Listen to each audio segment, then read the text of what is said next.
Oh, hi everybody. How are you guys doing today? It's Beatrice here. I have got,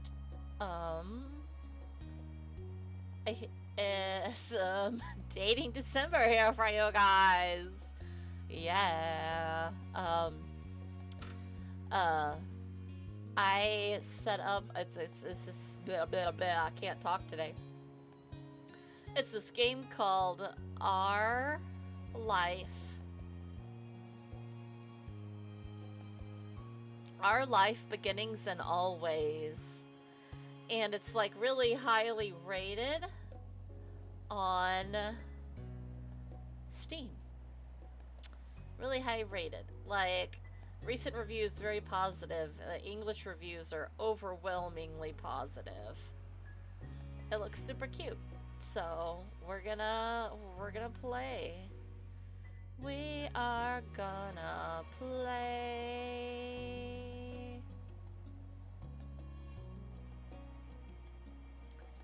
some Our Life. We'll see how it goes. We shall see how it... Oh my goodness. I'm a little sleepy. How are you guys doing this Tuesday evening? I am doing pretty fucking good. Cannot complain. I, had work and that went well. My yearly evaluation was really nice. I got glowing reviews, so I'm pretty happy about that. I had a pretty good day. And had fun playing Overwatch earlier in the day. You can, thought I did a pretty good job this afternoon playing for the short time that I did.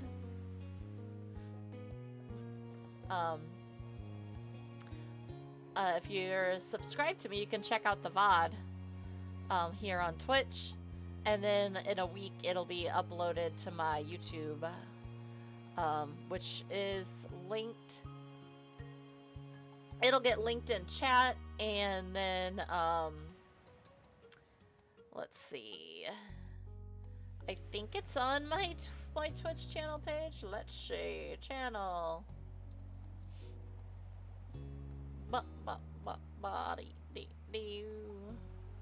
Yep, it is linked on my my channel too. In my little linky link section.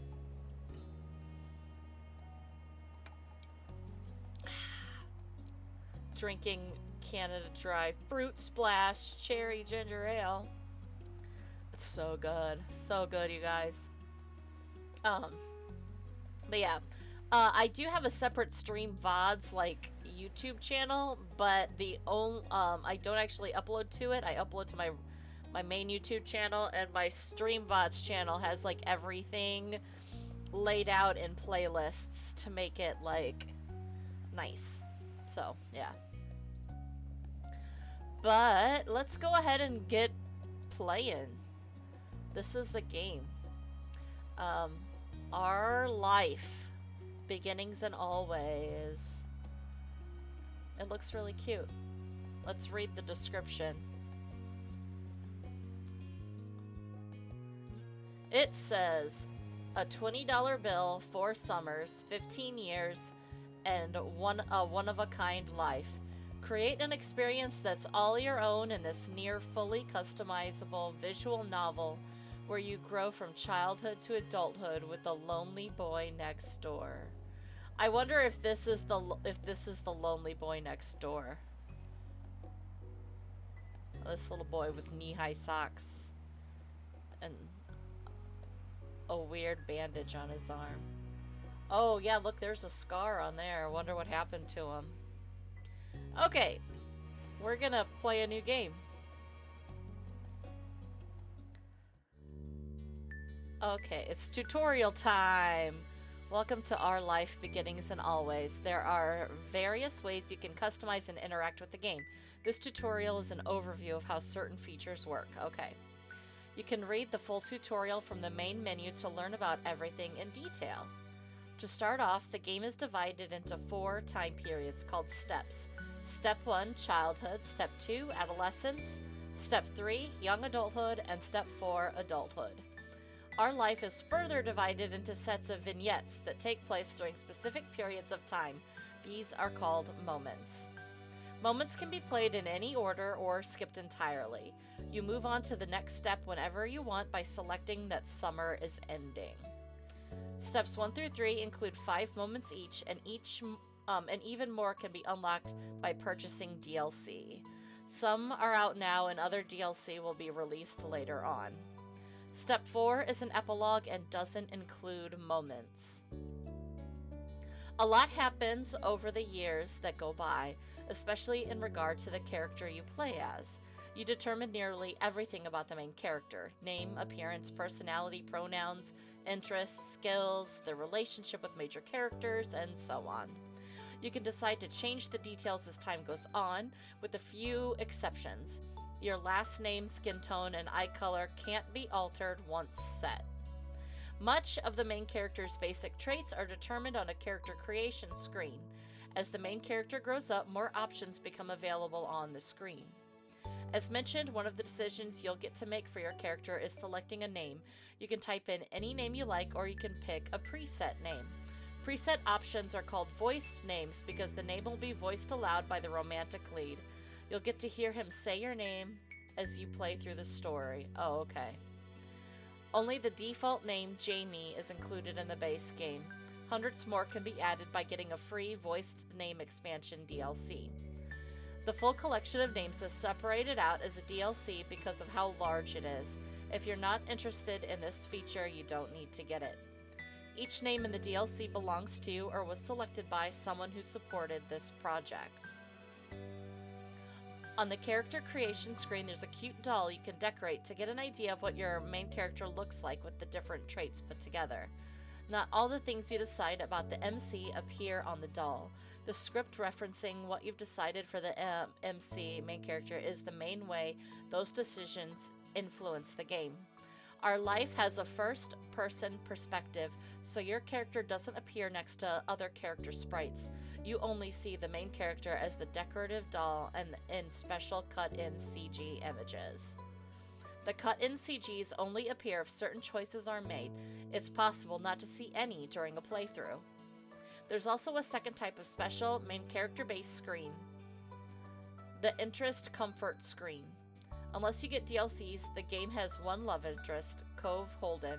He grows up with the main character, and the interest comfort screen is crucial for determining how that plays out. Interest level sets how much you like him. There are 4 levels: disinterest, fond, crush, and love. Love is only available starting in step 3, and if you are at fond or crush in step 2. Comfort determines how you generally think when it comes to him. There are 3 levels: nervous, relaxed, and direct. Your level of interest and comfort will set the type of dynamic your character has with the love interest. What you did in the past will influence the present, and feelings can change over time. You get to pick your interest comfort near the beginning of every step. Comfort can switch between the 3 levels as you please. Your interest level can only stay the same or increase. Your current level of interest will become the new lowest option on the screen in the future. For example, if you decide to be fond in step 1, disinterest will not be available on the screen in steps 2 and 3, which will make fond the bottom level option for your relationship. Interest level has an impact when it comes to physically interacting with Cove. While growing up, things are rather simple. If you get along with one another and have a close relationship, you can choose to touch him, and Cove will occasionally interact with the main character in lighthearted or comforting ways.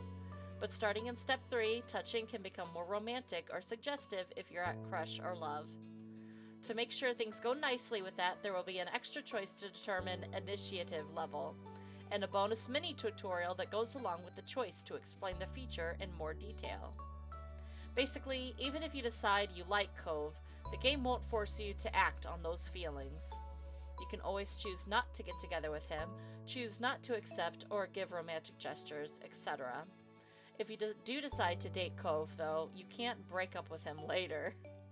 Interest comfort gets the basics down, but it's the choices that appear throughout the normal game events that decide what actually happens between the main character and Cove. And it isn't only the main character who is impacted by your decisions. Cove grows and changes over the years. How he's treated and what he experiences help shape who he becomes. In Steps 2 and Step 3, Cove's personality, appearance, and interests will vary based on what happened in the previous step. It's something of a mystery exactly how your decisions end up changing him. You can try to guess as you go along. Or, if you prefer, you can also just assign your own ideal Cove directly using the Cove Creator option that pops up at the beginning of Steps 2 and 3. Making the choices you want is always more important than making a choice because you feel like you have to in order to get a certain result. Oh, I kind of like that. So many of these games kind of like shoehorn you, or like set you down a path. And once you, like, yeah, you have to make, like, you have to make a choice that maybe you don't want to make just because you want to get to a certain end. When a choice does appear, usually you'll see that hovering the cursor over an option shows a certain color, yellow, blue, or green. The colors aren't related to specific points or effects. They're only there to give a bit of insight on the tone emotion of the choice, since text alone can potentially be read in more than one way. Blue tends to be casual, straightforward, yellow more emotive, reactive, and green less certain, uncommitted. Though there are hundreds of options in our life and not every choice menu falls in line with that pattern, picking just one color every time doesn't give a gameplay benefit. Only stick to a certain type if that's what you happen to like. Otherwise switch between them freely. Always pick yellow, never pick yellow. Pursue romance right from the start, never romance the love interest. Be disagreeable or amiable. None of them will lead to a bad ending. Oh, there's no bad endings in this game? Interesting.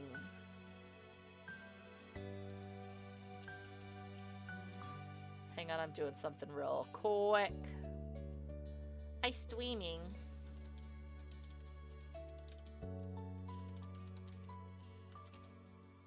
Oh shoot, that's not what I wanted to do. Dang it anyway.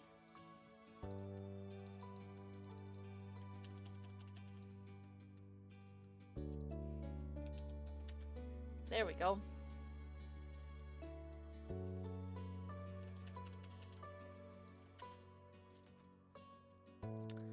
Let's see. Okay. You're welcome to enjoy the events and shape the story without reservation. And then, if you like, you can play again to try something new. There's only ever more good content to discover. We hope you'll have a nice time with our life. Thank you for playing. My character! Oh.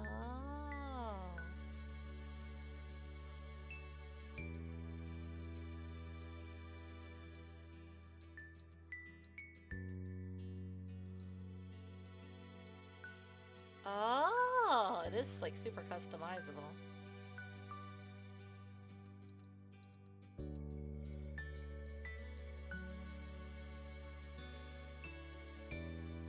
I like that one.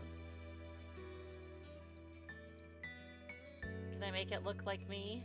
Is there gray eyes? There are gray eyes. Is there purple? There is.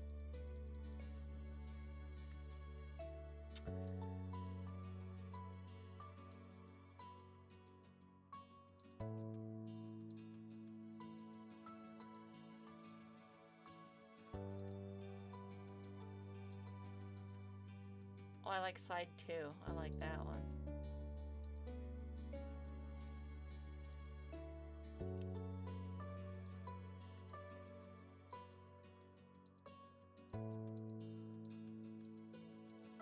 Oh, Pigtails is super cute as like a kid. And I can pick. There's a Bia!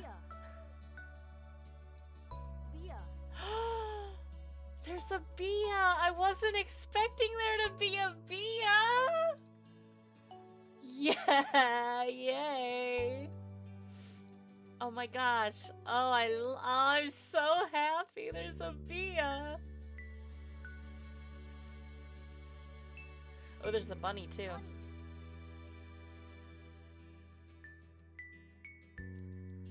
Bunny. Do I want to be Bunny or do I think I want to be Bia? Bia. I'm so happy there's a Bia! I like those pigtails better though.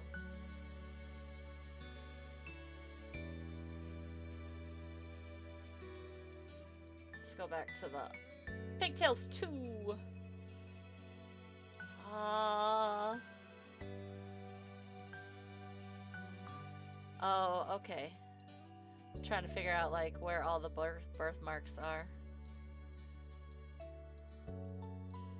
Yeah, let's have rosy cheeks and freckles. Hand size.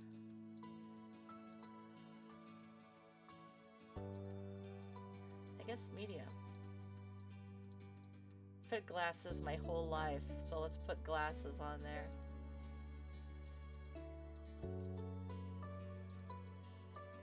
Okay, not grandma glasses. What do I want my last name to be? Okay. Is this like... Oh, this is the doll or whatever. Birthmarks. Oh, I want to see like my whole doll though.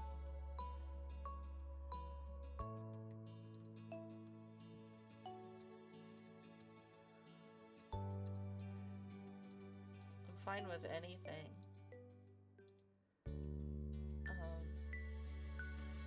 I want to oh shoot! Shoot, did I don't remember. I don't know what I clicked. Menu.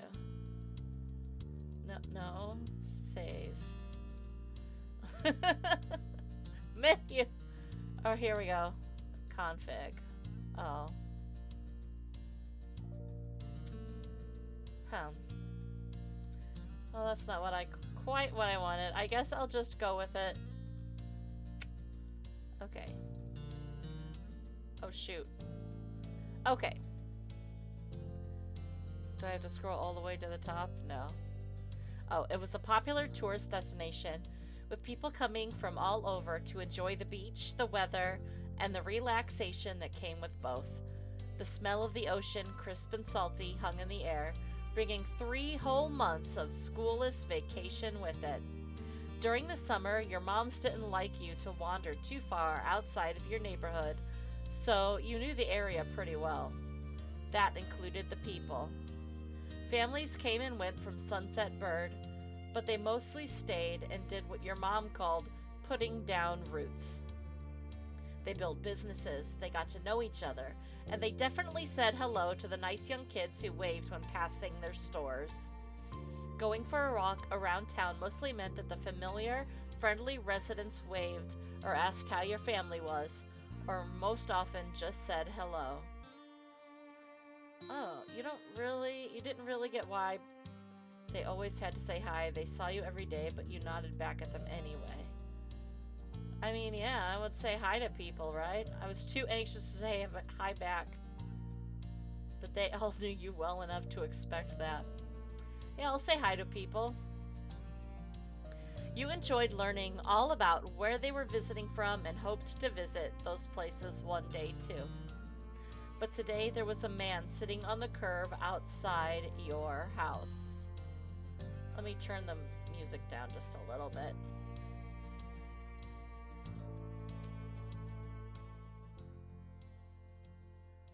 There we go. There we go. Maybe turn it up just a little. Just a little. Okay. He was sitting with his head in his hands, his whole body slumped over, and you wondered if he was even a real person or a statue that had magically sprung up from the ground overnight. Whoever or whatever he was, you had never seen him before. One thing about knowing everyone in Sunset Bird, that is such a weird name for a place, was the people who you didn't recognize really, really stood out. It was rare for tourists to venture into the residential districts, as your mom's called it. So, for you, not knowing who a total stranger was set off a lot of red flags.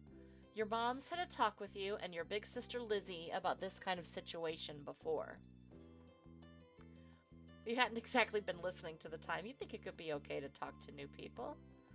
They mentioned that some people aren't good to talk to, but other types of people can help you even if you don't know them. You remember that it's okay to run away if you feel uncomfortable. You don't have to worry about being polite then. Yes, I think this one. They mentioned that some people aren't good to talk to, but other types of people can help you even if you don't know them. You weren't sure about this man yet. Let's see. I have to put chapstick on. My lips are real dry. They kind of hurt.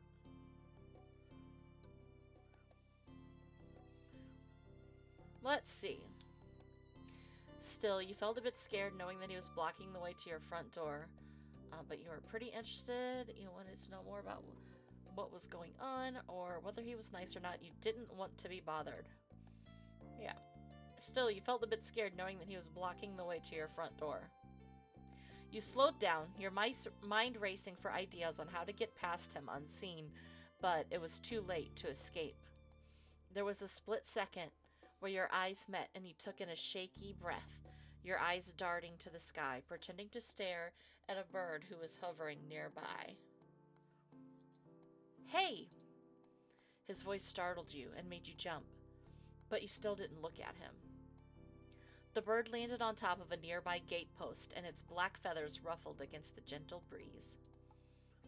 Trying to keep your eyes on it was tough, especially when the man stood up and started to make his way towards you. Still unsure about him, but willing to be friendly, you offer the stranger a smile. Yeah. The man gives a grin of his own back. Oh, do you live around here? What's your name? You look the man up and down, taking in his tan skin and relaxed appearance. At least his clothes were relaxed. The way he was acting wasn't. Oh, he's got a little... Oh my god. Manta ray? A manta ray? Oh, his tattoo. He had sharks on his shorts and a stingray tattoo. A stingray. And you wondered if he was obsessed with the ocean or something. While you made your assessment, he looked at you expectantly, waiting for an answer to his question. I live right here. My name is Bia. Yeah, I live here. That's great. He looks happy to hear it, giving you a broad smile. Money! He reached into his pocket and pulled out a clean $20 bill. It crinkled in his hand as he held it up to you. Even more confused than before, you looked back at him. Well... Could you do me a favor? Nothing bad, sorry. I should have... Let me start over. He cleared his throat and stood up straighter. From where you were standing, it just made him look creepier. Who is this man? Why is he standing on my door? I have a son. His name is Cove, who's about your age. Cove, that seems like a strange name for an actual living person to you. You chewed on the inside of your cheek. This guy was definitely obsessed with water. You thought that was pretty cool. He wasn't the only person like that in Sunset Bird. Yeah, I guess everybody here is obsessed with water. We moved in across the street, see? He gestured towards the house that had been empty for a year, his watch catching the late afternoon sunlight and reflecting off the walls. The gigantic for sale sign was finally gone. You must be Bia Ravenmore, right? I met your moms earlier, and they told me you were 8, just like him. So... He shook the $20 bill to bring it back to your attention. A hopeful... Is he bribing me to hang out with his son? Does he think his son is like... That nobody will play with his son and be friends with his son if he doesn't pay them? Wow. He shook the $20 bill to bring it back to your attention, a hopeful smile tilting his lips at the corners. Can you try to be friends with the boy? Just give it a chance, and you can keep this. He's a good kid. You'll like him. Do you mind? But you gotta keep it a secret, too, okay? It wouldn't be friendly to say his dad sent you. I mean, I get it. You want your kids to, like, fit in, and, like, if you moved, you want them to get along with people and, like, make friends and stuff. Because being the new kid is kind of tough, I guess. I've never been a new kid. Well, that's not true. I grew up in the Midwest and then moved to New York twice. So, you eye the man. You kind of felt sorry for Cove. Did other kids really get their parents to pay for friendships? Right? I feel sorry for him. This definitely wasn't the normal way kids made friends. You knew that. What do you say? You want to make a deal? I don't want the money. I mean, I'll take it. I'll take the money. You carefully plucked the bill from his outstretched hand, grinning at the thought of what you could do with that much cash. All the sweets you could ever want. You could buy a ticket for the newest movie at the cinema. There's a cute stuffed animal you had seen in a store in town. It cost a few dollars to set up a library card. With this, you could pay for yourself instead of having your moms do it. You weren't even sure. I'm gonna get a stuffed animal. It was gonna be able to go home with you. And that was just a start, you thought. The sky was the limit with that kind of amount. 20 whole bucks, you guys! The man smiled at you, his eyes crinkling at the sides as he did. Great! That's great. I'll bring him by tomorrow.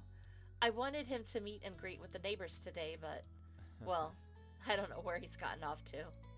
He laughed when he said that, but with the way his face looked, you thought he actually wanted to cry. Oh no. If you see him, can you tell him to come on home? He's got a pink cast and glasses. You can't miss it. I can try. Sure thing. This definitely wasn't the normal way kids made friends. You knew that, but you were still going to help.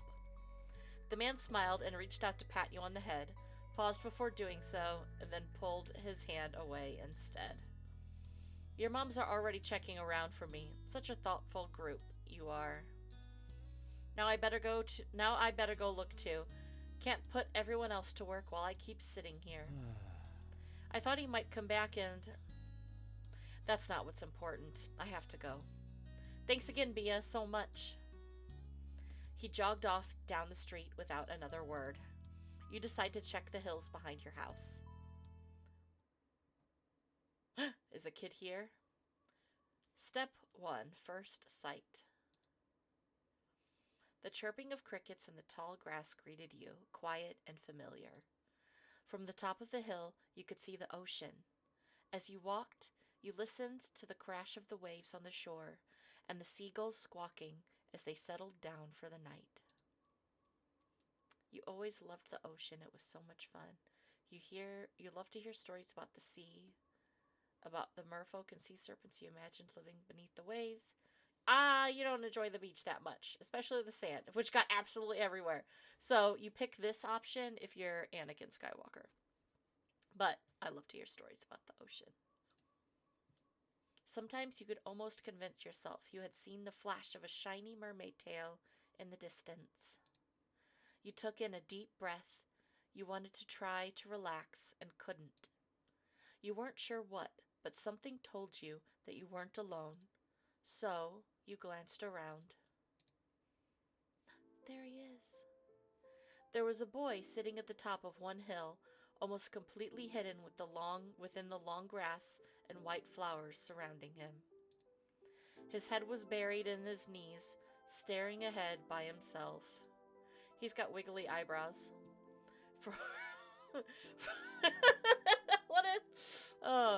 For whatever reason, probably just that he wasn't paying attention, he hadn't noticed you yet. He looked sad. You watched him a minute longer, feeling a little bit like you'd found a deer in the wild. Though deer didn't have pink casts. Wavy eyebrows!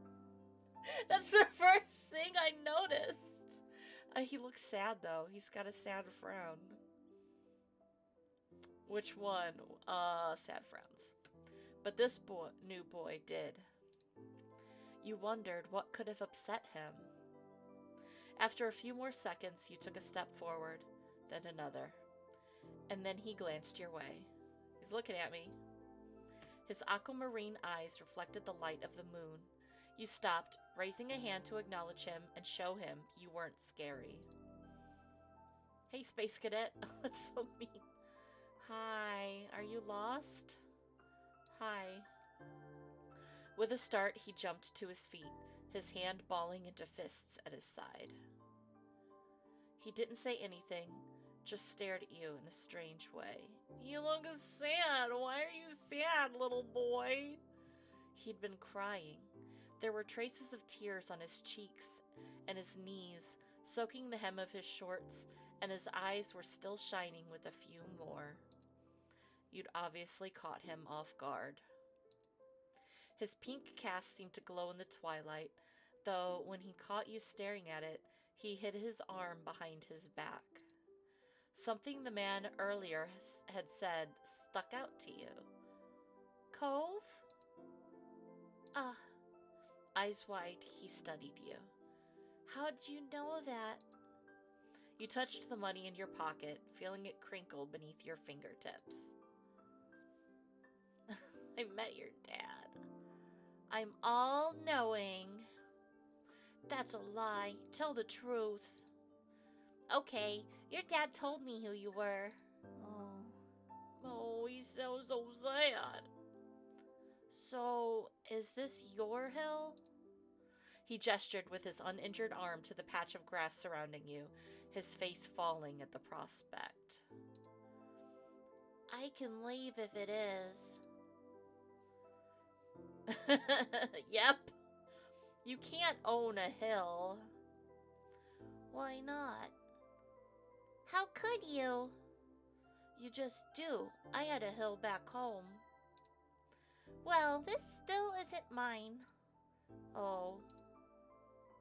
He sat back down with a thump, resting his chin on his knees again. Oh, he's so sad. Why is he so sad? Curious about the strange new boy with the odd dad, you sat on the patch of grass next to him. The pure white flowers that covered this hill rocked back and forth gently as the stars twinkled above.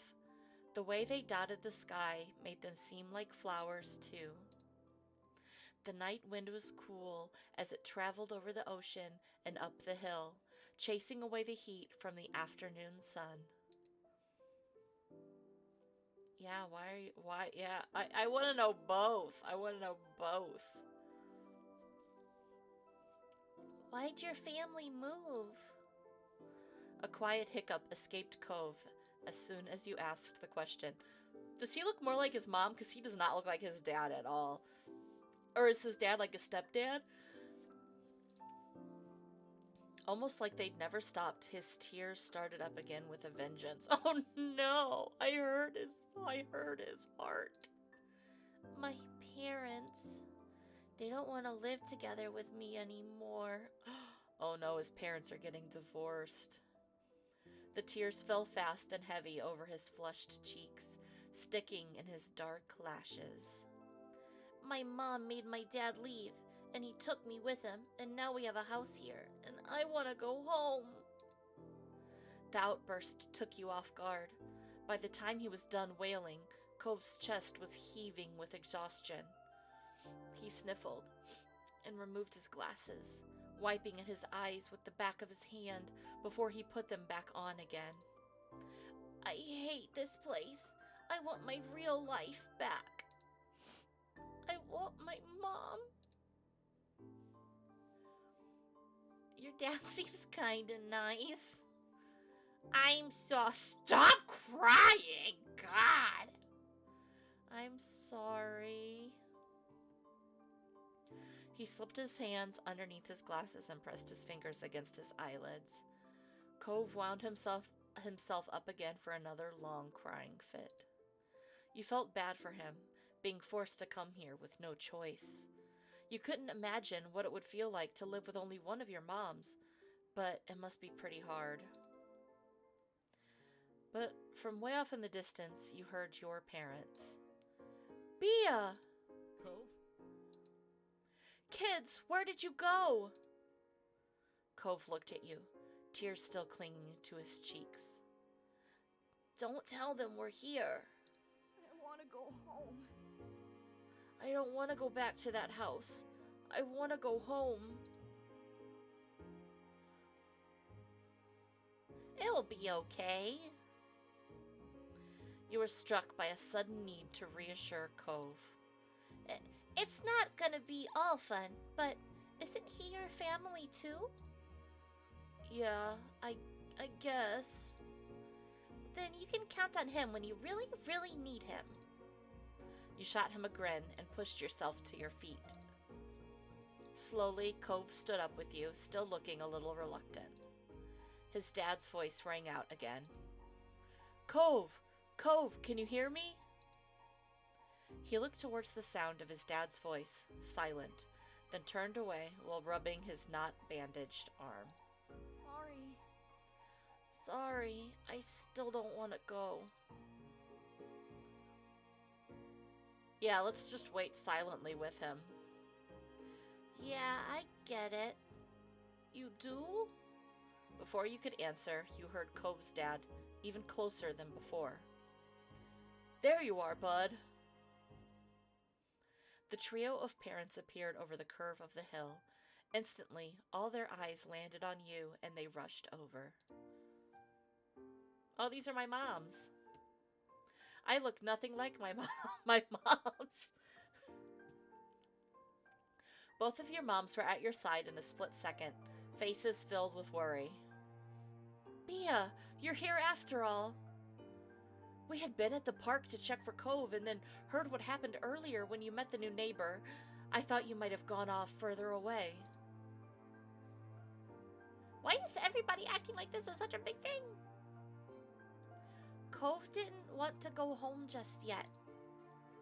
Mommy gave Cove a small smile. Is this Mommy? And Mom? Then she turned back to you. Thank God you're both fine. Were you two having fun out there?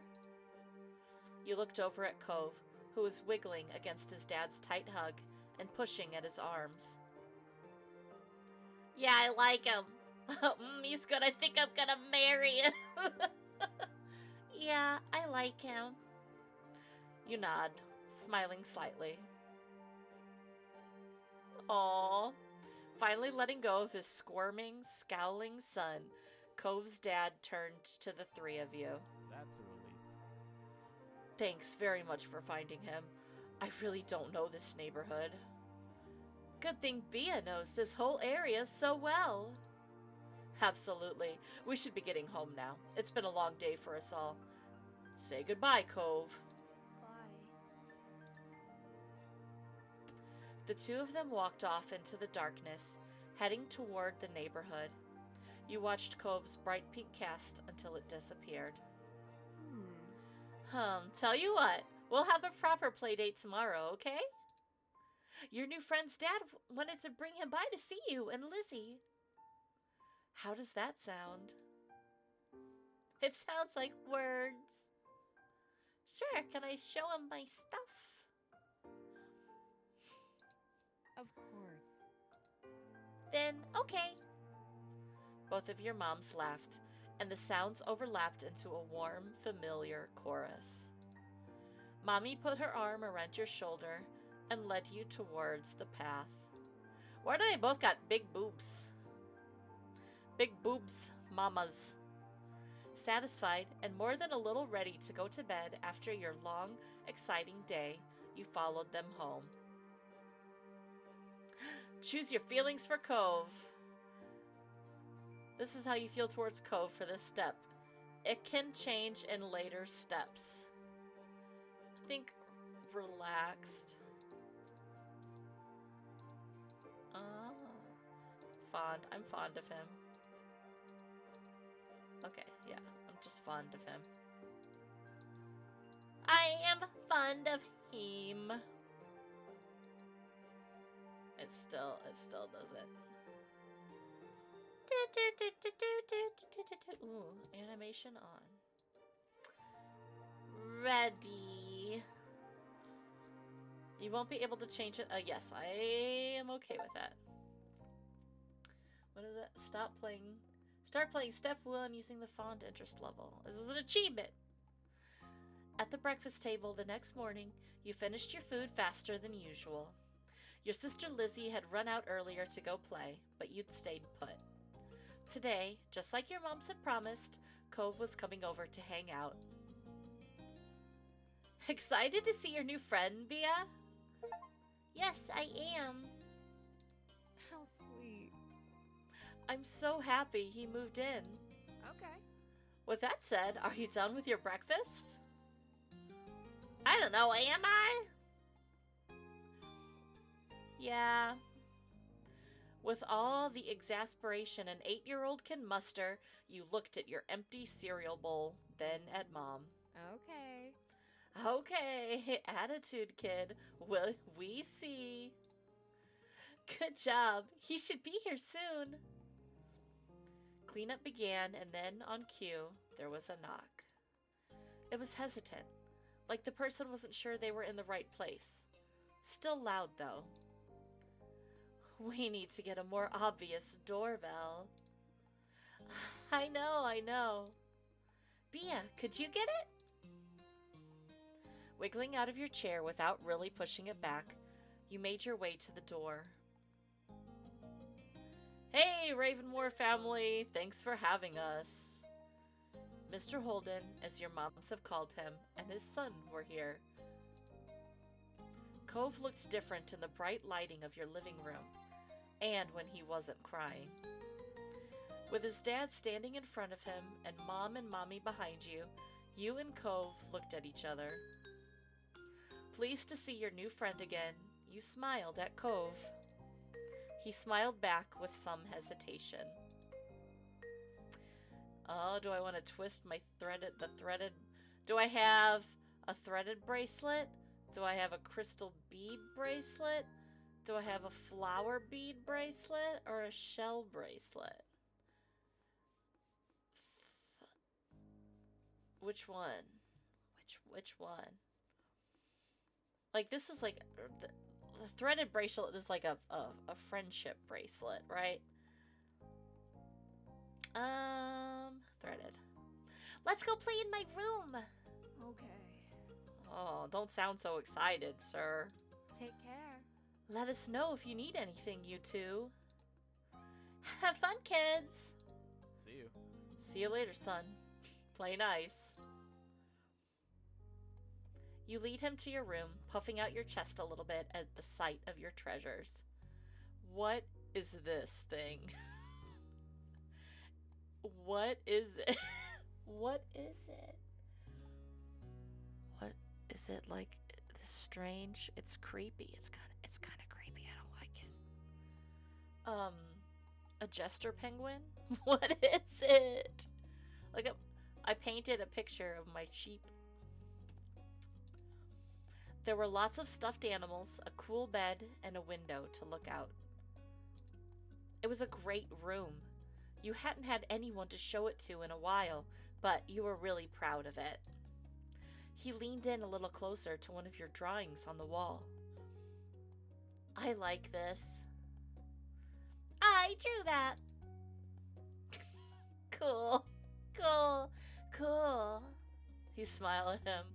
You were proud of that particular piece of art, and you were glad he noticed it. He turned around and looked at the room a little more, studying the books on your desk and the pictures on the wall. You felt the atmosphere was kind of... I was glad... What? I do. I hope he likes my room.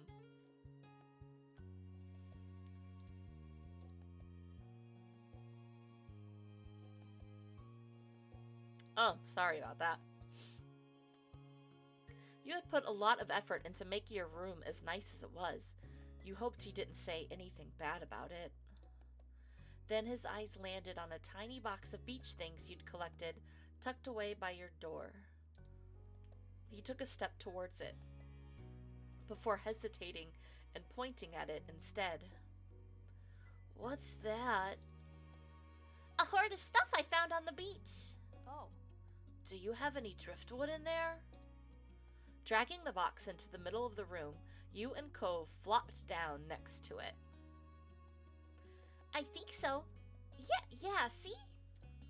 You gestured to a piece at the bottom, still covered with specks of sand. Neat. This is a good collection. You got the sense from the tone of his voice that he wasn't just saying it to be nice, or to be like Shiloh. Who is Shiloh? Who is Shiloh? He actually meant it. Oh, right. I almost forgot. Shiloh is going to be here today. Shiloh? Lizzie's friend. Or like, her #1 fan, I guess. Do I have to see him? It should be okay. I mean, he's Lizzie's friend, not mine. But, you know. Come on, check out my shells some more. I found this one under a big piece of seaweed that had washed ashore and... You pulled out seashell after seashell, explaining where you'd gotten each one and holding them up against the light. There were big ones, small ones, pink, purple, and orange. Most of them you washed off in the bathroom sink when you brought them home, cleaning off the sand. Oh, am I like a dork and learn their scientific names? Or do I have funny stories? Yeah, I have funny stories. The collection was so huge and varied that you had lots of funny stories to tell for all of them. Apparently fascinated either by the stories or by the shells themselves, Cove listened with what looked like the full force of his attention. Like when you almost got pinched by a hermit crab while searching for shells, and after watching him scuttle back into the ocean, you found another empty shell that was almost a twin to his home. It was a new experience to be the center of such dedicated focus. But Cove hadn't been mean to you, so you didn't mind. You smiled at him every now and then, while showing him your collection. Kids, come down to the living room. You could tell the idea was making him unhappy, but Mommy wasn't giving you much of a chance to hang around. Cove hadn't been like this meeting you. You guessed it was because he thinks you found each other by accident, not that a parent made it happen. Oh no! Oh, if he ever finds out, oh, it's gonna break his heart. Mr. Holden must be right that telling Cove his dad was part of that would be a bad idea. Before you knew it, you'd both been escorted downstairs and deposited in the living room, ready for Shiloh's visit. The two of you sat side by side on the floor of your home's entryway. Why do we have to greet our sister's friend? Why? I brought the box of shells. I want to keep looking at them. Great. Okay, but be careful. I will. You weren't sure if you could trust someone else with your treasures yet, so you stayed next to him while he opened the lid and peered inside. Cove reached in and pulled out a big orange shell. Oh. Like he hadn't spoken aloud yet, he turned to you and held it up, his eyes shining. I think this one is the best of them. You can take it. Cove looked at you in surprise, his eyes going wide. Really? Sure, you like it a lot, right? Uh-huh, but I don't want to take it from you. It's okay. You got the impression that he was hesitant to accept something because he didn't know you very well.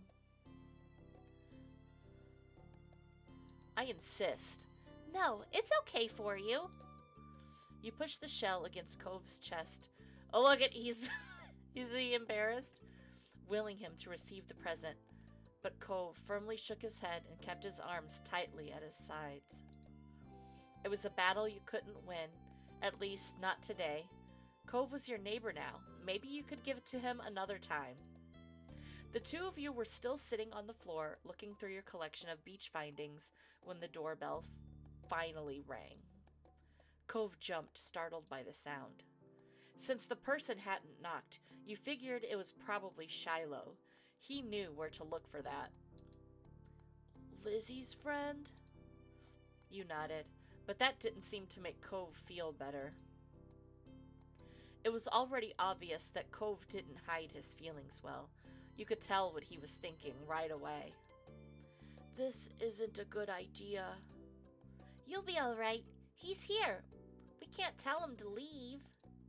He's only at our door, and if you go upstairs, he'll find you. Or, he's at our only door, and if you go upstairs, he'll find you. Cove glanced around the room, his eyes wide, and finally paused with his gaze locked on to the back of the house. I can go out the window.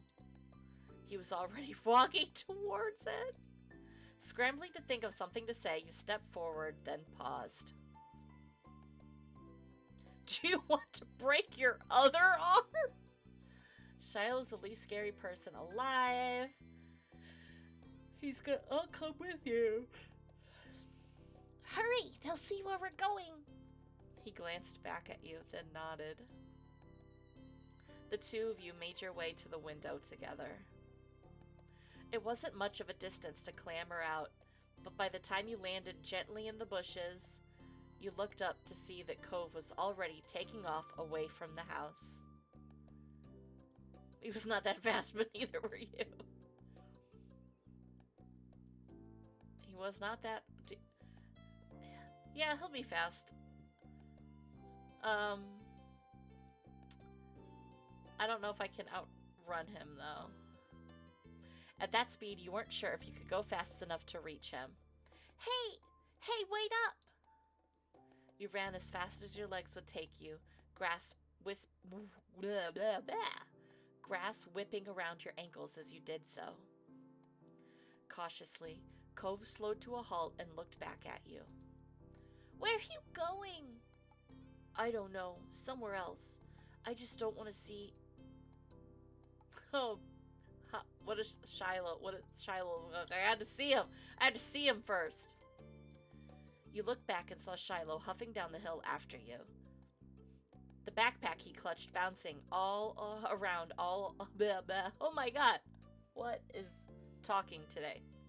The backpack he clutched bouncing all around along the way.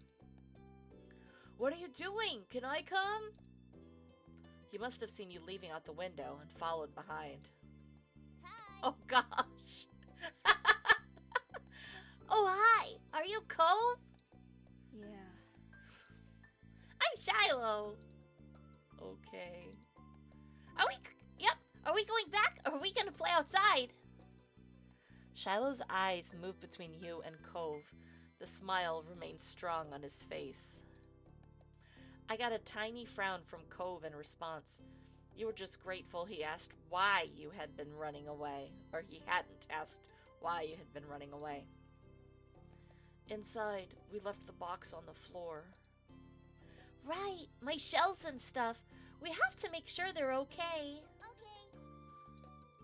With Shiloh trailing behind, you and Cove headed back towards the house.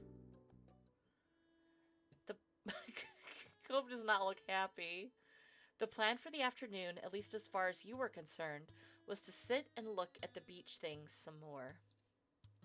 You weren't really in the mood to do much of anything else, especially if Cove was having fun. What? Go play with my sister, you weirdo little kid. Get out of here. Hey, check out this scallop shell I found. Cool, right? It's a pretty color, kinda like my cast. The beautiful glittering pink did look a little bit like the wrap around his arm. Pink is a nice color. Okay. Oh? Is it your favorite? Not really. What is? Maybe green or blue. It might be yellow. Oh, those are all cool. I I guess. I like those colors too. There are better colors, like purple. I like those colors too. Awesome! Both of them smiled. Oh, good. We're gonna be friends. We're all gonna be friends. Like usual, it didn't take long for Shiloh to get fidgety. Lizzie was his favorite. Without her without her around, Shiloh didn't seem to know what to do with himself. And Cove wasn't like your sister. He wasn't like that much like you either. Is Lizzie coming back? Don't know. Where'd she go? I think she's at the beach, probably. Is she playing at her park? Cove's eyes lit up at the mention of the park, and he looked towards you. There's a park? Yeah, but it's old. Can you show me? I want to go. He started getting up before you had even answered, and Shiloh jumped up beside him in excitement. Really? You do too, right, Bea? The park is fun. The park is pretty great. Yeah, it's right at the beach, so there's lots of fun stuff to do and lots of sand. It has a jungle gym and a bunch of swings. That sounds like it could be cool. So, are we going to find Lizzie? I don't know. I never really wanted to see her.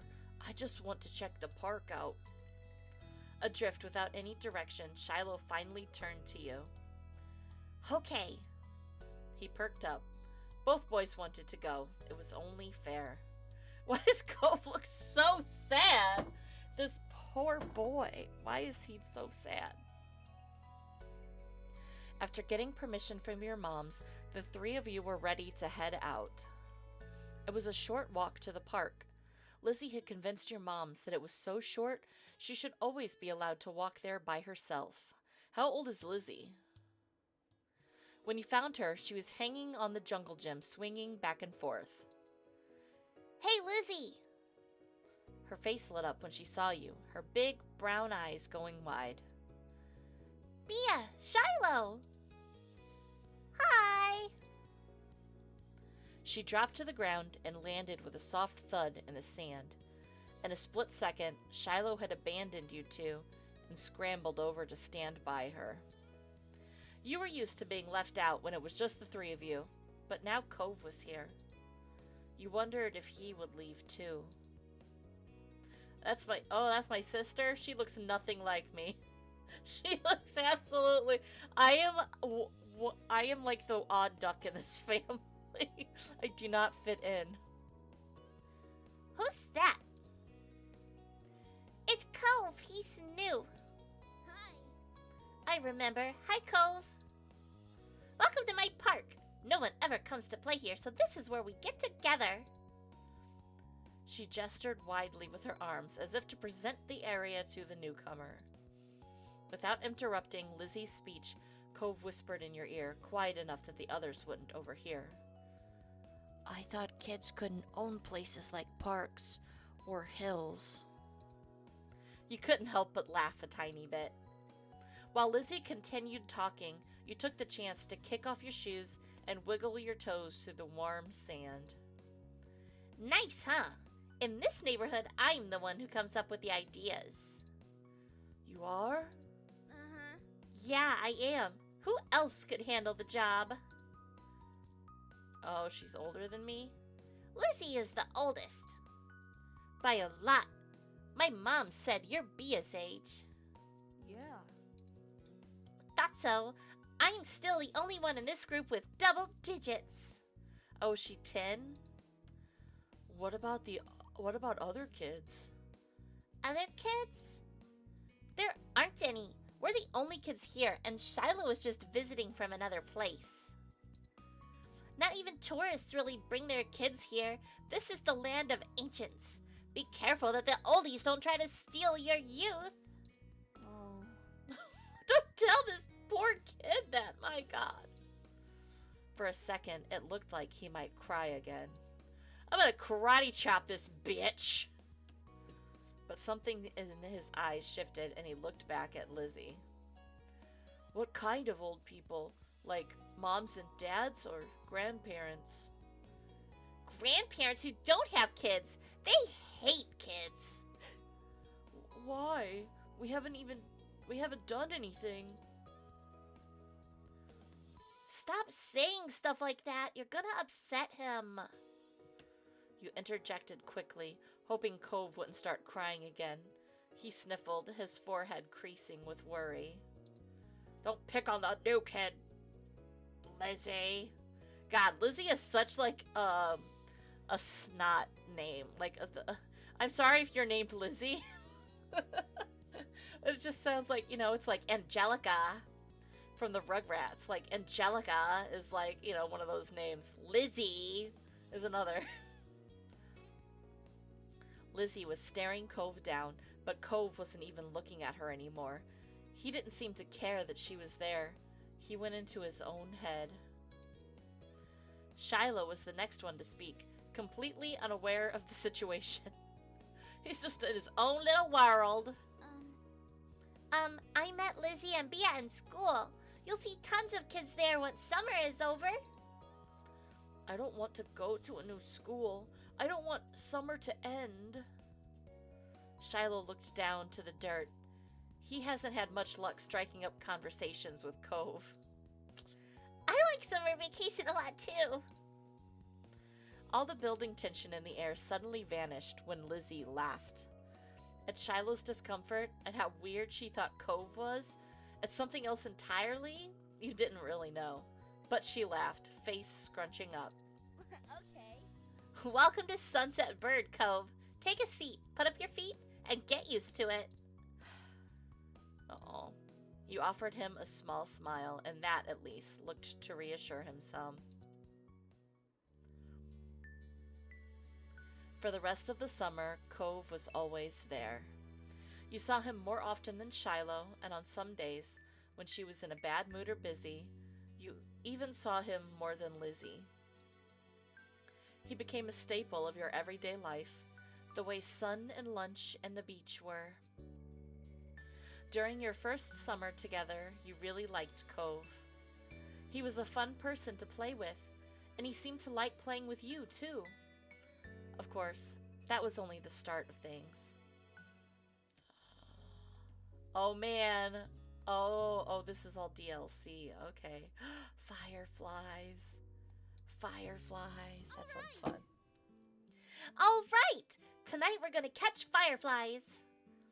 At this blunt declaration from your sister, you looked up from your macaroni and cheese dinner. Fireflies were a familiar sight over summer, coming out on warm nights to dance through the sky. Tonight was particularly balmy. You knew there were bound to be a ton of them around. Oh, are you? Are you? I'm gonna start eating faster so we can go. I'm gonna say yeah. Yeah!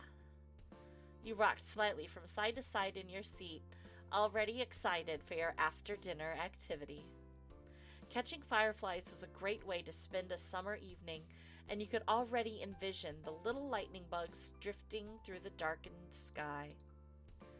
That's a good idea, Lizzie. Can we, Miss Raven, more? I forgot. I need to higher pitch him. That's a good idea, Lizzie. Can we, Mrs. Raven, more? Shiloh tapped his fork against the table, excited. Who the fuck is this kid? Why is he here? His face lighting up as he looked at Lizzie. Where are his parents? It was unusual for Shiloh to still be here. Like always, his mom had to bring him over really early in the morning before her job started. But normally, she would have picked him up by now. She called before dinner to let your moms know she'd be late. You didn't hear why. Probably more work things. You thought maybe getting to hang out with Shiloh for longer is what made Lizzie want to keep running around outside. Staying at home and watching TV was never an option for her with guests over. That's why you were pretty sure she'd get your moms to agree. Well, it's already so dark out there. Lizzie gave Mom the best puppy dog eyes she could, slowly spooning mac and cheese into her mouth while you waited for their response. Let them go. Nights like this don't happen every day. Your parents exchanged a look. Then Mom eventually sighed and nodded back. Yes! Along with Lizzie's cheers, you threw up your arms in triumph, but waited until you'd finished chewing to say anything because you knew it was rude to talk with your mouth full. Fine. Fine. Just make sure you stay on the hill behind our house with all the poppies, okay? Duh, Mom. That's where most of them are.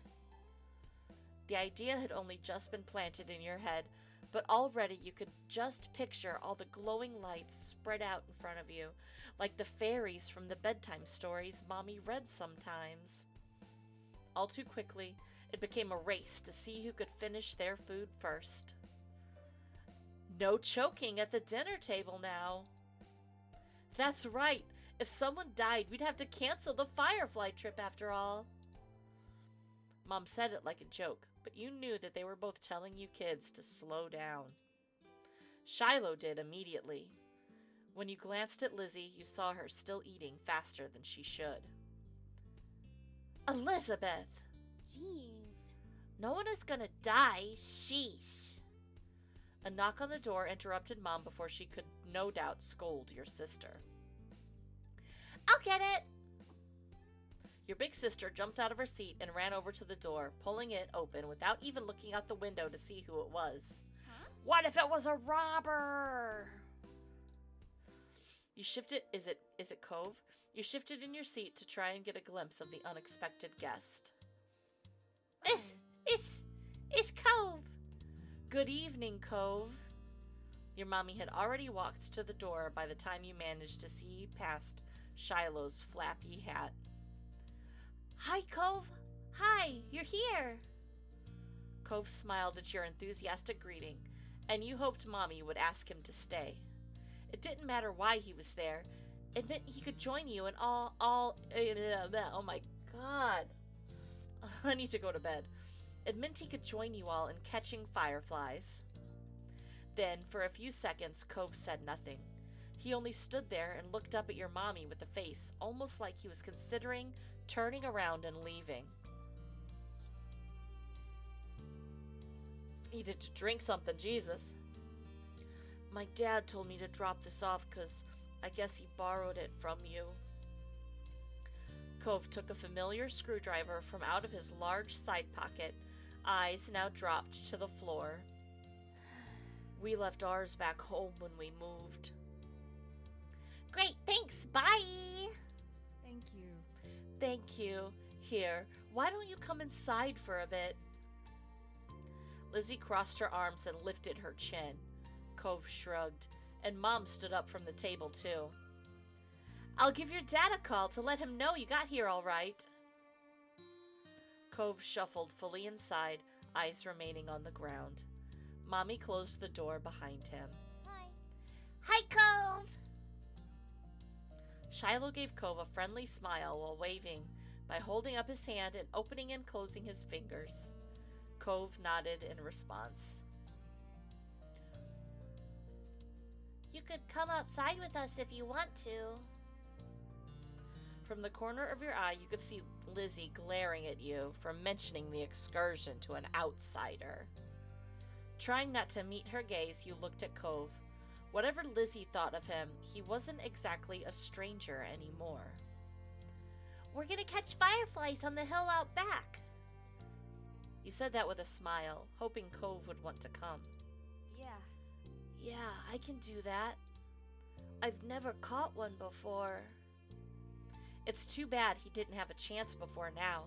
The fireflies weren't out when he first moved in, and there must not have been any where he used to live. We can't go out until after dinner. After she pointed this out, Lizzie walked back to the table and took her seat.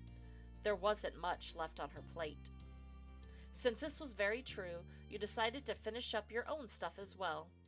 Cove stepped over and eyed what was on the menu for your family's meal. Have you eaten yet?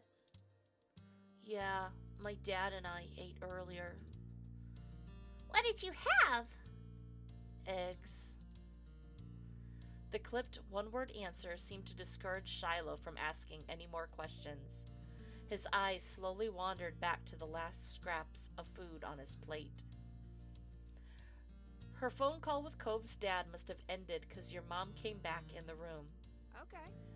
Cove, your dad said you can stay for a little while if you'd like, but he's going to come get you before it gets too much later. Sure. Fun. Oh, fun.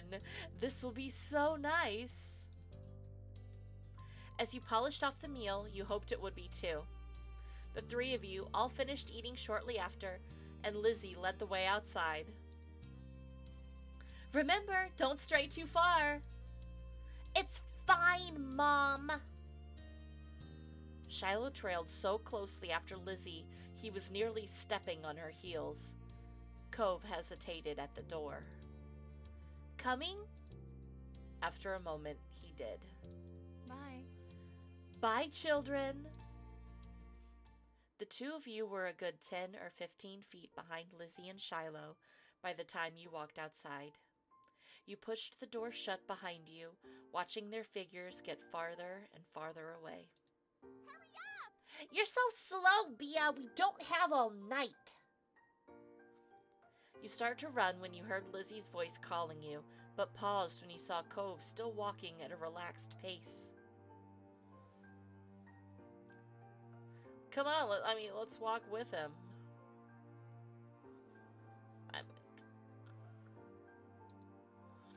You fell behind, sidling up next to him and matching his stride. He noticed right away. It's okay. You can go ahead if you want. You smile and shake your head. I don't.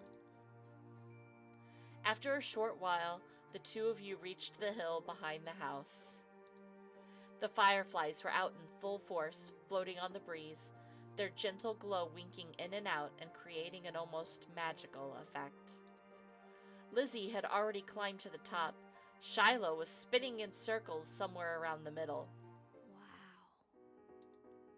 Shiloh took a moment to come over and welcome the both of you to the hill. Hi, guys. It's really great out, huh? See how many there are? Yeah.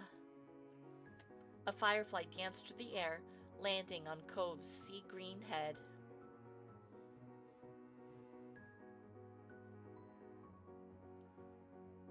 Let's giggle. Covering your mouth with a hand, the sound escaped you, and Cove looked at you in confusion. What? You gestured to his head, and he reached up, making the firefly dart away. Cove jumped, then followed after the glow. Oh. Did you see that smile? Did you see that big smile he had? Oh, look, Lizzie has one. That's amazing. Shiloh ran to the highest point of the hill, making sure not to lose his hat or backpack along the way. You hummed as the group divided and conquered, shifting your gaze to the dozens of other fireflies around. The game was on.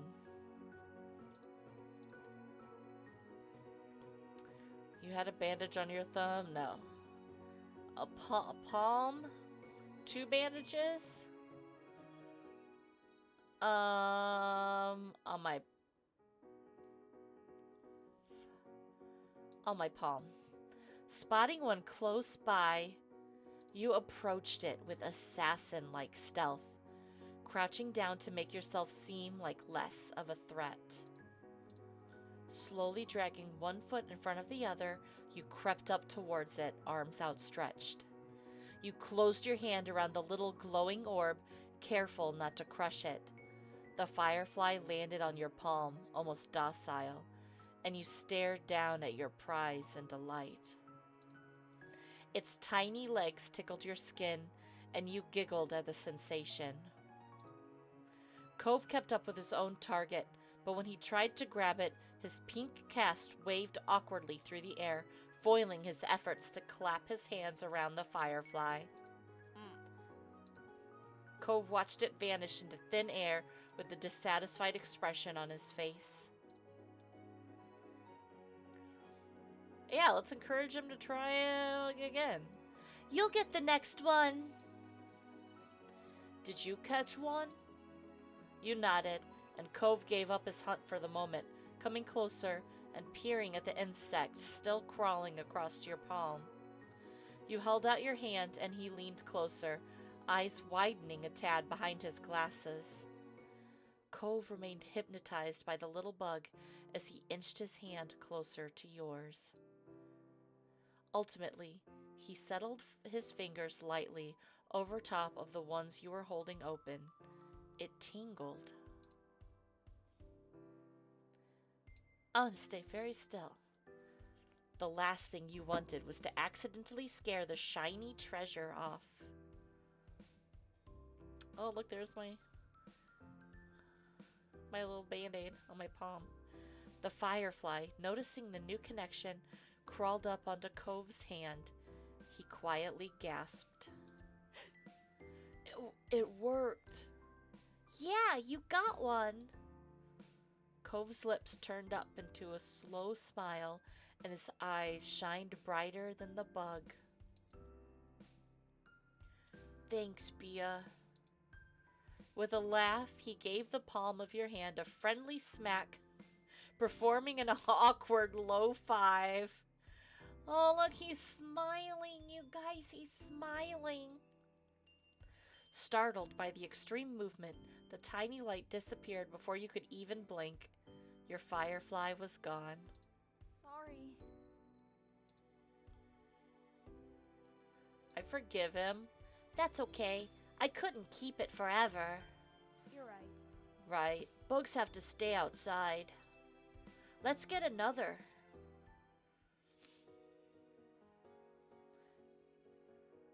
Let's collect more. Uh-huh, we can work together. His face broke out into a wide grin. We'll get a bunch. With renewed vigor, you ran out into the hill. You're not sure how much time passed while you were in the thick of it. All you could focus on was the adventure at hand. No critter was safe from your grasp. At first, you tried to keep a tally of how many you had caught, but once the numbers grew higher than 10, you had no more fingers left to count with. You were having the time of your life, racing up and down the hill with the crash of the ocean and the sound of everyone's laughter echoing in the background. Bia, this way. You followed the sound of Cove's voice up to the top of the hill, watching as he stretched his arms in front of him, reaching with his fingers and only narrowly missing his target. Cove and you took turns trying to scare fireflies in the direction of the other. You showed him some techniques that you had learned, like how to cup your hands correctly, and he listened attentively before trying it for himself. There were a few times when you almost ran into each other, giggling as you dove to the side at the last moment. Luckily, disaster was avoided each time. It was an overall huge success, with the both of you catching multiple fireflies each. Eventually, the fireflies began to thin out and your energy started to lapse. You decided it was time to call off the hunt. Cove didn't complain. He breathed in heavily and his face seemed really flush. That was fun. A lot of fun. You smiled at him broadly, happy that he had enjoyed the activity. Yeah, it was. Come on! Bia, Cove, get up here. We're gonna have a race. The shouting caught you off guard. It had been a while since you heard from Lizzie or Shiloh. You glanced over to see them both standing on top of the hill again, Lizzie beckoning you with a quick hand gesture. If she was like that, you knew there wasn't much room for disagreement. Up the incline you went. From the corner of your eye, you saw Cove was coming as well. He didn't care for Lizzie a lot, so you thought he might be intrigued just by the idea of a race. Hi! Cove! Hi! Cove, you can't roll down the hill. You could hurt your arm again. You'll be the referee for the rest of us. As Lizzie pointed this out, Cove froze in place. Oh, it was that kind of race. He frowned down at his cast. That was the second time it got in the way tonight. What? Yeah, You'll watch and see who gets to the bottom first. That's important. Got it? I guess. The cast was sturdy. If he was careful, he could have done it. Lizzie might have just been looking for a reason to make someone else the referee, but it was already decided. Yeah, I'm gonna stay with Cove. Really? Really? Why? You don't have to. It's okay. I want to watch. You moved beside him on the top of the hill, even though Lizzie eyed you and made a face. That's not how races work. We only need one referee. Shrugging your shoulders, you refused to budge, and Lizzie let out a huff before throwing her hands in the air. Fine. I'll be the winner whether you join or not. Lizzie moved to lay down, and Shiloh did the same. Cove stood slightly to the side to get a better vantage point, and you stood next to him. Count down! Cove stood up a little straighter. It seemed like he was taking his newfound referee duties seriously. 3, 2, 1, go! Lizzie and Shiloh took off, letting gravity do the work, and rolling at high speed towards the bottom of the hill. You and Cove leaned forward to watch them go, eyes peeled for which of the two would reach the bottom first. They were both neck and neck, until about halfway down the hill, Lizzie started to veer off to the side, giving Shiloh a huge advantage. She obviously hadn't noticed a thing, and as soon as Shiloh reached the bottom of the hill, he jumped up excitedly and threw his hands in the air. I won! Almost immediately, he fell back onto the grass, still dizzy from his roll down the hill. Lizzie stomped out of the bush she had ended up in, spluttering angrily and brushing leaves from the front of her dress. Not bad. You got lucky. Let's do it again and see who wins for real. Kids, it's time to come in. No! You snickered, feeling grateful you hadn't been a part of the mini debacle. You caught Cove's eyes and saw that he was doing the same.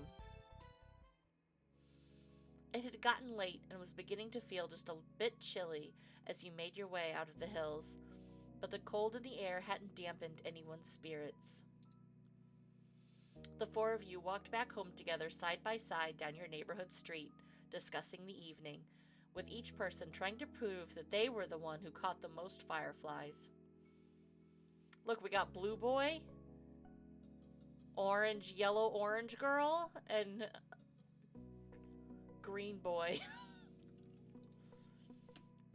You knew that whoever really did catch the most didn't matter much anyway. All that mattered was that you all had a good time, which, judging by the smiles on everyone's faces, you did. Yay! Are we gonna play grown-ups? Is that what this is? One sweltering summer day, you were in your living room with Cove, listening to the sounds of the birds chattering outside the window while you lay across the rug on the floor. Cove's dad had dropped him off earlier, and your moms had left with the two of you along with Lizzie to play amongst yourselves. God, I don't want to play with Lizzie. Lizzie could go away. It had been too hot to go outside in the afternoon, at least according to Mommy, so your sister was starting to get impatient with her golf class that evening. Oh, impatient waiting for her golf class that evening. She takes golf. I actually, one of my neighbors growing up, the neighbor kids, I think the older one got involved, got really into golf for a little bit when we were all young. The three of you had trouble finding something fun to do. The beach and the playground were off limits, and you felt that it was too warm for anything like playing with your fuzzy toy animals. Then suddenly, a light came to Lizzie's big brown eyes, and her smile spread wide across her face. Having an idea gave her a new wave of energy. Since we're stuck inside, we should be adults. They don't play outdoors anyway. They're always stuck inside and telling everybody they're too busy to play. Why? Duh. I said why, and it'll be fun. Duh. What do they do inside that we don't, besides use the phone a lot? Excluding a small huff, Lizzie decides to ignore Cove. What do you think? Bia, what do you think? What do you want to do? Cove said that doesn't sound fun. What do adults do in the house? Like, play computer games. Like, watch TV, do puzzles. We can do jigsaw puzzles. Growing up, my grandma was, like, huge into jigsaw puzzles. Like, my family lived with my grandma. Because my granddad passed away at a young age because of cancer. And so my parents moved in with my grandma so that, you know, she could support herself and everything. And, like, afford to live, you know? Because shit's expensive. And so I grew up around my grandma, and she did jigsaw puzzles all the time. Always had a jigsaw puzzle going. So I always associate, like, jigsaw puzzles with, like, old people. But, jigsaw puzzles are, like, really popular. Like, I work at a library, and we have a jigsaw puzzle display, and, like, man, all ages do jigsaw puzzles. Like, it's so funny seeing, like, a little kid come up to the desk with, to check out a puzzle that's, like, you know, a Bob Ross cottage. Like, we have cool, like, you know, puzzles that little kids would like with cats on them, or there's, like, some Star Wars ones. But no, little cottage in the woods. That's the puzzles they want to do. I bet we could come up with something else. But that's what I'm going to do, and it's not as fun when I play pretend adults by myself. Do you do that a lot? What's it to you? Looking at Lizzie, it seemed Cove felt he could understand where she was coming from. And he sighed. Do you really not want to play, Bia? It was clear he wanted some way out, but still felt guilty about it. Sorry, I have other stuff to do. I'll try it, but that sounds boring. It's not gonna be, I guarantee. Lizzie seemed more determined than ever, and you could only sigh. Satisfied that neither of you were about to bail on her, Lizzie thought over her options while you watched. After a few seconds, she clapped her hands together and beamed, apparently having settled on something without asking either of you. Okay, I'm gonna be a professional golfer. Bia, you and Cove can be a beach volleyball player, a gymnast, or a tennis player. Why can't we pick anything we want? Because I have a fun idea, that's why. And we have to play sports as adults? Yep. But there's other kinds of sports too. Right? It isn't the same. What do you think, Bia? Don't those choices sound super duper cool? You want to be that, huh? No, it really doesn't. Isn't there anything else we can be? It really doesn't. Lizzie pouted, resting her hands on her hips and tapping her foot impatiently. Well, too bad. I made the plan and you are part of it. So choose one already. Cove was not impressed with Lizzie's attitude, though he didn't bother talking more about it for now. You thought over the list of possibilities. Beach volleyball, gymnastics, or tennis. Out of all of them, you'd prefer to play gymnastics. If you couldn't spend the afternoon doing cartwheels and handstands in the backyard, then you might as well practice them inside. There wouldn't be as much space as there was outside, but you could still try. Yes, that was clearly the top option. Okay, I'm gonna be a gymnast. All right. How about you, Cove? I pick volleyball. I should have known. Okay, so Bia, you're a famous gymnast, and Cove, you're on a popular beach volleyball team, and Lizzie's ponytail bobbed when she proudly stretched her arms wide. we're Olympic athletes who just competed in the Olympics. Cove didn't seem all that impressed with the announcement. He made a face and adjusted the glasses on his nose. That's really specific.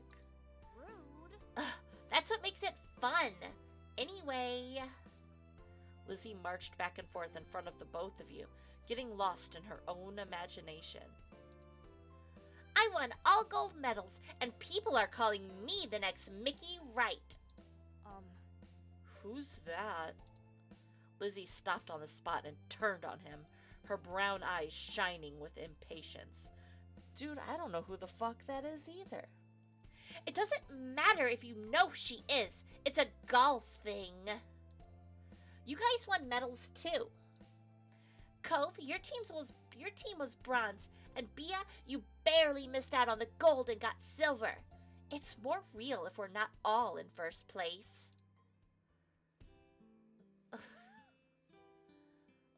Silver sucks. I don't want silver. Hey, we can do better than silver. You pouted at Lizzie, unhappy with the decision. Bia's right. Sorry. Lots of people lose at the Olympics. Them's the breaks. Then you're the one who did, not me. Lizzie looked taken aback by Cove's declaration, as though the thought of her losing was completely absurd. No way! It wouldn't make sense. I'm already practicing my golf game. She took a golfing stance to make her point, pretending to swing her club and hit an invisible ball. So, what kind of house do you want to live in?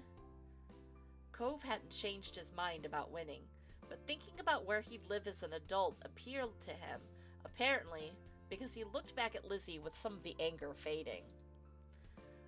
I'm going to live on the beach. Lizzie made a face at him, poking out her tongue. That's kind of boring. We already have that. No, not like the normal houses here with a street on it, right on the sand, by the water. Just like that, all the tension was back. You hadn't even had a chance to choose where you would want to live. That's not very fun or smart, Cove. You can't live on a bunch of sand and shells. But I want to, and I will. Cove narrowed his eyes at Lizzie, even though she stood half a head taller than him.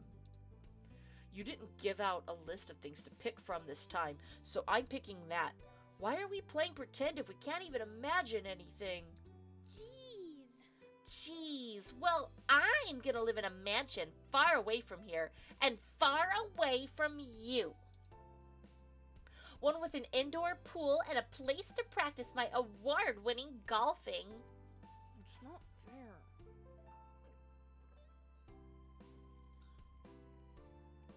How come you were yelling about mine when your idea is even more impossible? Lizzie's face flushed red, her hands balling into fists at her sides. It's not impossible, and it's better than yours.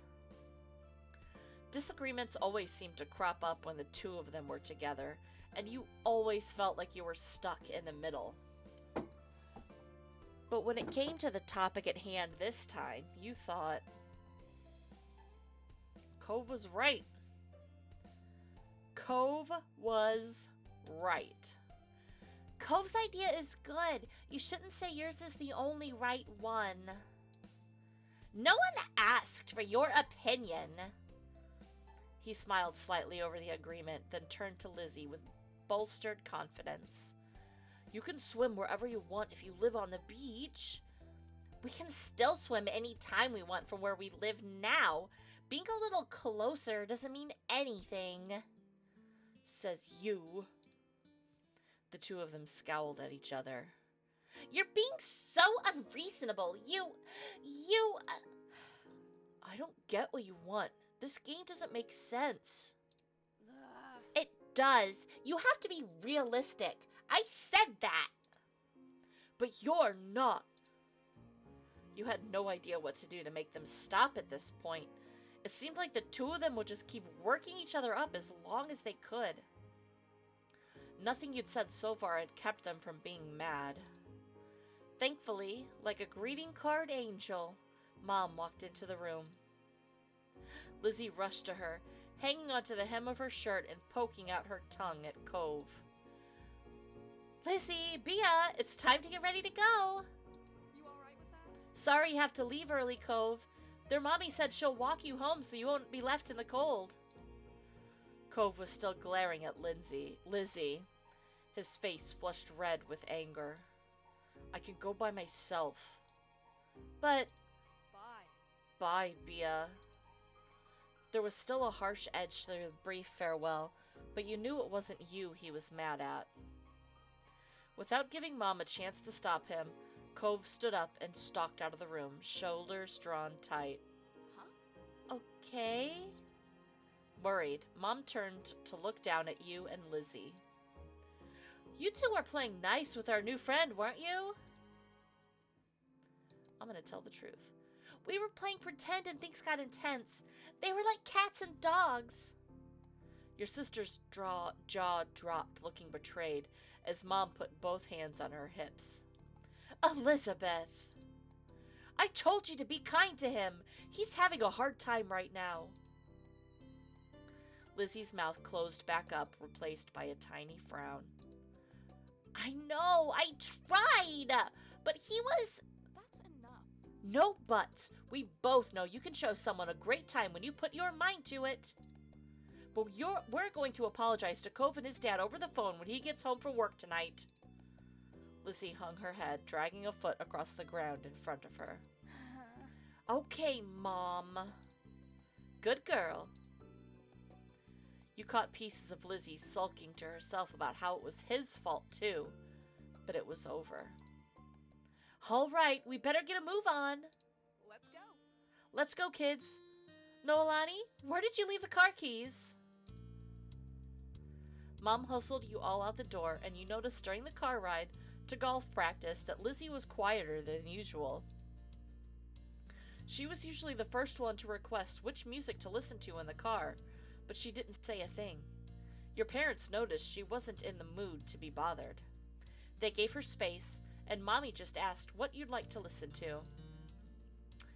I'm gonna pick my favorite song. Eventually, Lizzie came around and started singing along with you. You both knew all the words, and your moms even sang along too.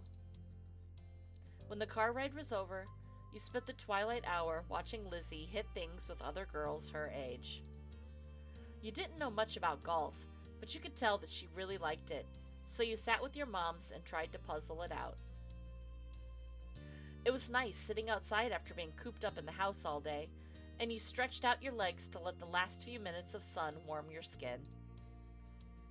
When the sun was finally out of sight, dipping behind the horizon, you all got ready to leave. Instead of going straight home, your moms took the family out to dinner. You went to a restaurant you had all been going to ever since you could remember. The whole afternoon had been a bunch of shouting you hadn't been able to stop, but you could kind of tell that all this helped Lizzie be less angry. The car ride home was quiet, with only the radio providing escape from silence. Lizzie had been in better spirits now, but the closer you got to your neighborhood, the more she wiggled in her seat and frowned out the window. She knew what was coming when you all got back home. Clearly, she was dreading it. Soon enough, Mom was turning onto your street, then reversing into the driveway. Once she cut the ignition, it was dead silent. No one spoke, only unbuckled their seatbelts and opened their doors. Lizzie was the last one out. Once everyone was inside and done taking off their shoes, she propped her hands on her hips. So, Now then, Mr. Holden's car is in his driveway, so he should be back from work. That's good news, isn't it, Elizabeth? You and Cove can hatch things out before the day's done. Lizzie didn't complain or put up a fight.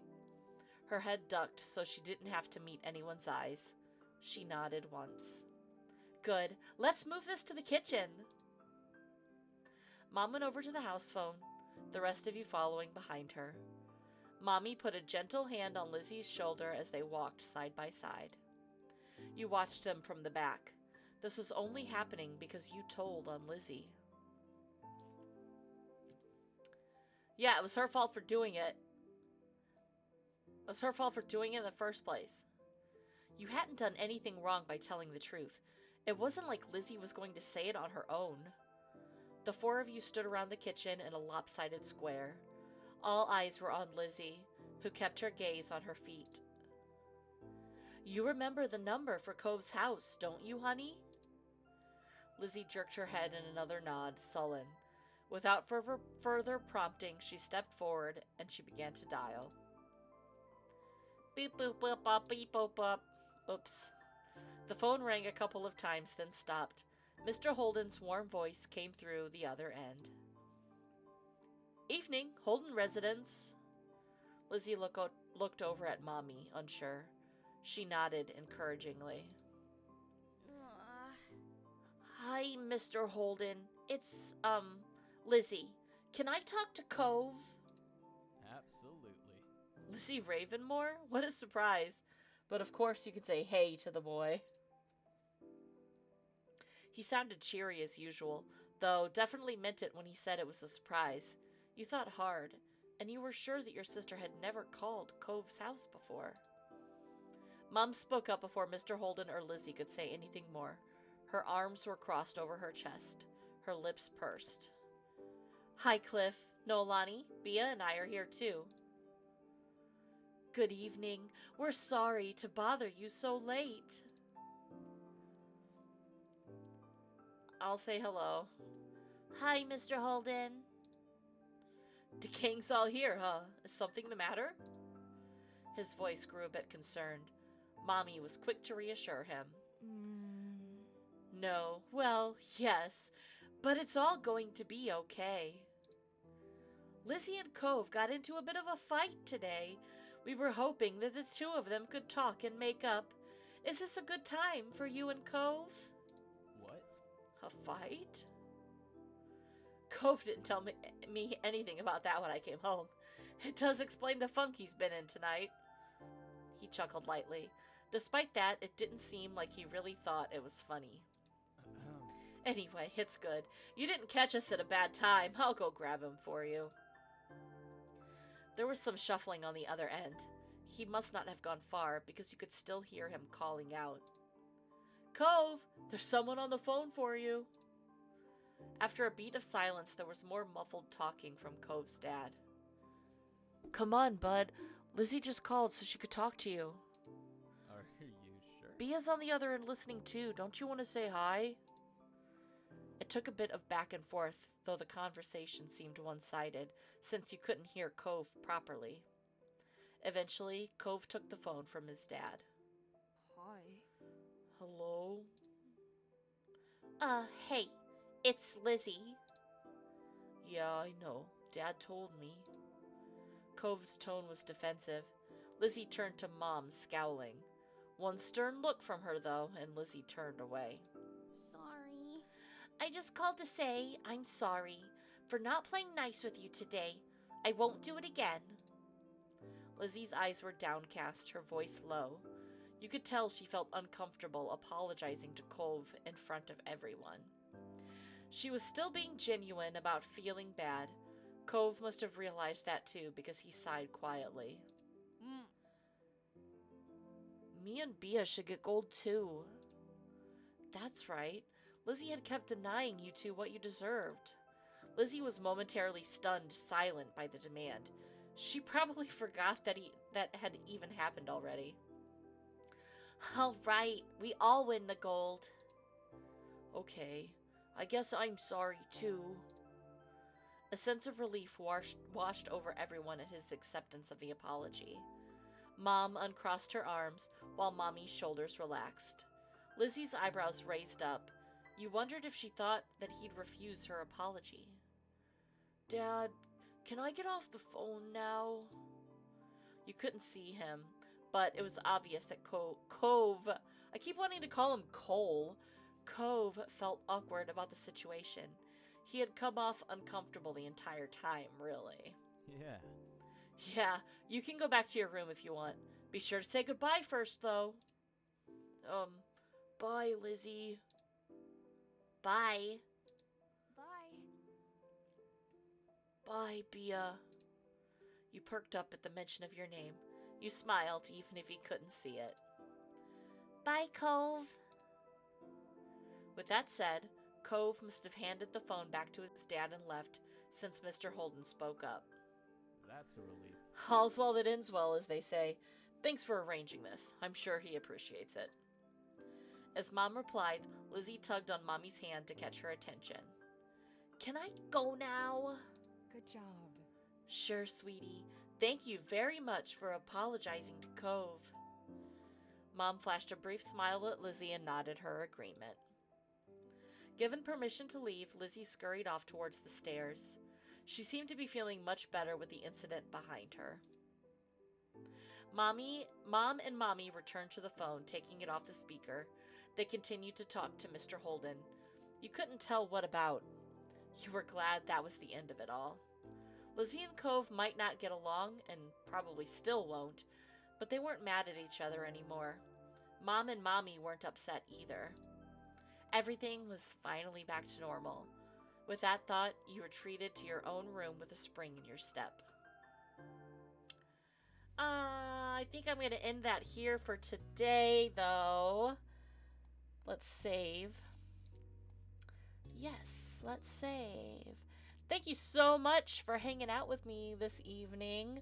I hope you enjoyed the stream tonight. I'll be back tomorrow in like 22 hours, 21 hours, something like that. Tomorrow evening for some more Dating December. I might pick up either I haven't played Haven in a while, so I might play Haven. I think I have Amnesia Memories actually on the schedule, like as the topic or whatever. I don't know what you would call it.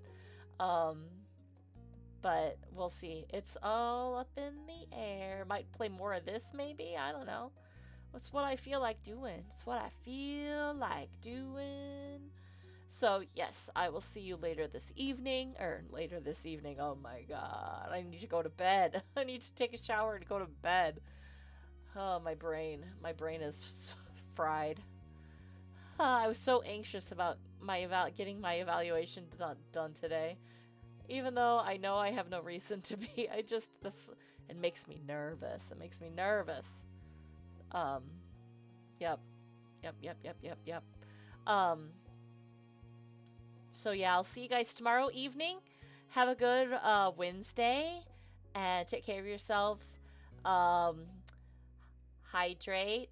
Eat something if you haven't eaten something in a bit. Sleep if you need sleep. What else? Just have a good time. Like, take care of yourself. Taking care of yourself is important, and you guys deserve it. You do. You deserve it. I love you. I love you guys. You're great. Thank you so much for being you. Thank you for being here with me. And I'll see you guys next time. Bye. Well, let's see if we can raid somebody. I wonder who's around to raid. Who is around? Anybody? No one's really around. I was hoping that maybe Tom Thinks would be around, but he's not around. So, yeah. I'm just going to end it without raiding anybody. All right. I love you guys. Take care. Bye.